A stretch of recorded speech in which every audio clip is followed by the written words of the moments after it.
бацькі Романа Пратасевіча, ягоная мама, можа задам ёй першае пытанне. Спадарня Наталья, вітаю вас. Калі вы апошні раз размаўлялі з Романом, можете сказать нам? День добрый. Буквально вчера у нас с Романом была переписка. Вот. Ну, кратенькая переписка, что Рома, как дела? Вот, все ли хорошо? Когда возвращаешься? Вот, ну, вот он и сказал, что, говорит, скорее всего, 23-го возвращаюсь. Все хорошо, мама.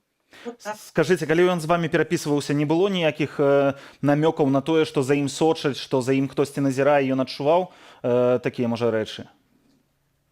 Вы знаете, Рома очень вообще щадил меня всегда и оберегал от такой информации, чтобы я не волновалась лишний раз. Поэтому мне он ничего не писал про какую-то слежку, про какие-то прослушки или что-то в этом роде. Нет, не знаю этого.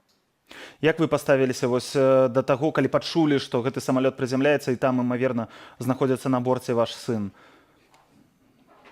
Ну, вы знаете, наверное, материнское сердце что-то чувствовало, потому что я с утра с ним переписывалась, вернее, пыталась выйти на связь с ним. Все писала: Рома, как дела, где ты, почему не отвечаешь, вот что происходит. Вот ни ответа, ни привета, ни в Инстаграм, ни в Телеграм он не отвечал. Вот. Ну а потом мы с мужем прочитали уже в Телеграм-канале, прочитали сообщение о минировании самолета. Вот. Ну, я так и поняла, что, скорее всего, Рома на этом самолете. Вот. Ну и потом уже узнали о том, что это спланированная акция, вот, по задержанию нашего сына.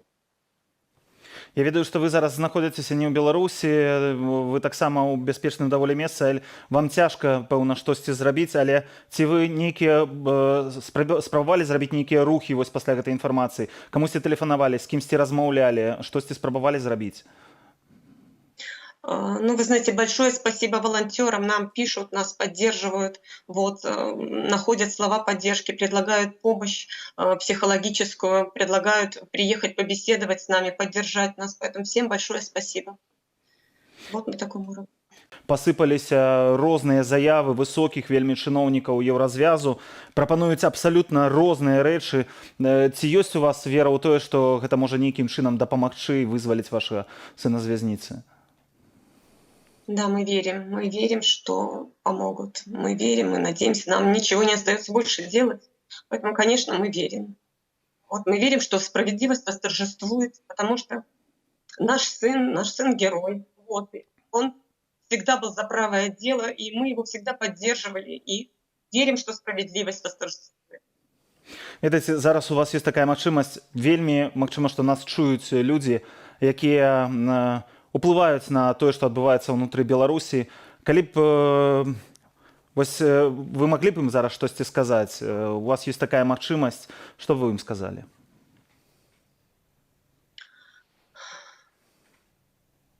Вы знаете, мы хотим выразить слова большой благодарности всем людям, которые переживают за то, что у нас происходит в стране, за те события, которые произошли сегодня и коснулись непосредственно нас.